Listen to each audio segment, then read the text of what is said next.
So this weekend we watched Happy Death Day.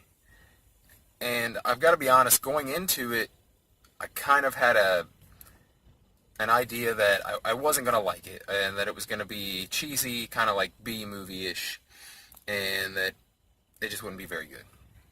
So, I don't know what the ratings were like on it. I think they were like, seems to me I looked a while back and they were in the 70s, but who knows what it ended up being. Um, I'll tell you what. Given the fact that I was going in thinking it wasn't going to be that great, it actually really surprised me. It was not nearly as corny and cheesy as I thought it would be. However, it did have a corny cheese factor to it. Let me just tell you the premise of the show, or of the movie. So, it's a story of this girl who is murdered, right? By an unknown assailant. He has a mask on and you don't know who it is. He or she.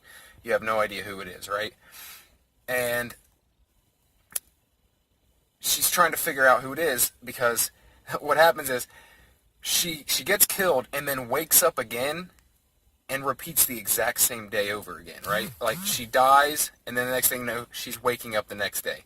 And the exact same events happen in the exact same order the next day. And so this movie is where she's trying to figure out who the killer is, right? And possibly stop the killing from happening, trying to get out of this cycle of being stuck in the day, and also to stop from being murdered, obviously.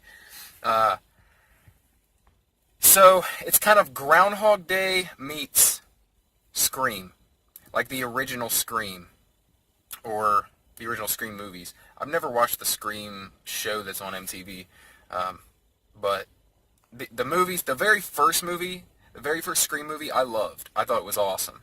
The ones after that kind of got, I don't know, not so great, but the first one was really good. And this movie reminded me a lot of that, and then obviously the Groundhog Day thing, and they even reference it in the movie. It's probably one of the more cheesy points in the movie where they actually bring up the movie Groundhog Day.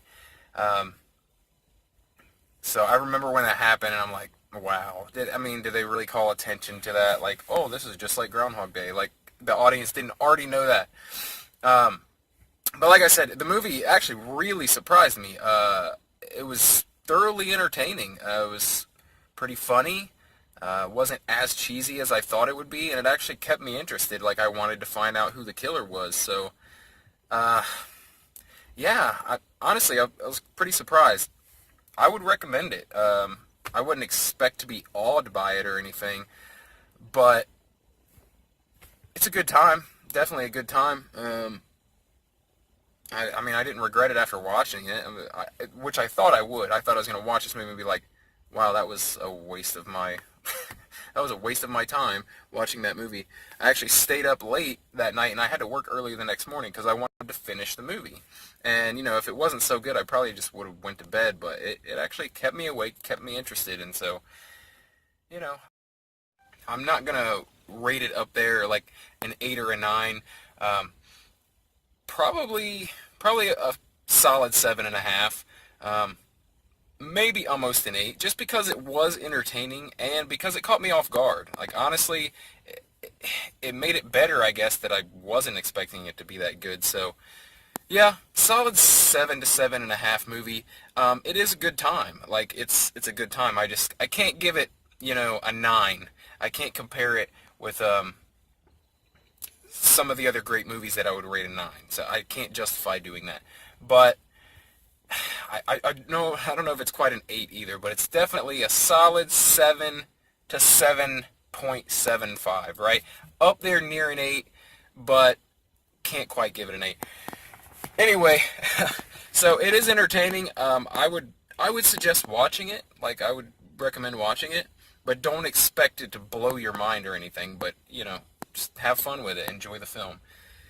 Anyway, that's all I got for today. That's pretty much all I watched this weekend. I'll check in with you guys next time, and subscribe if you want more videos like this where I just rant about whatever the hell I want to.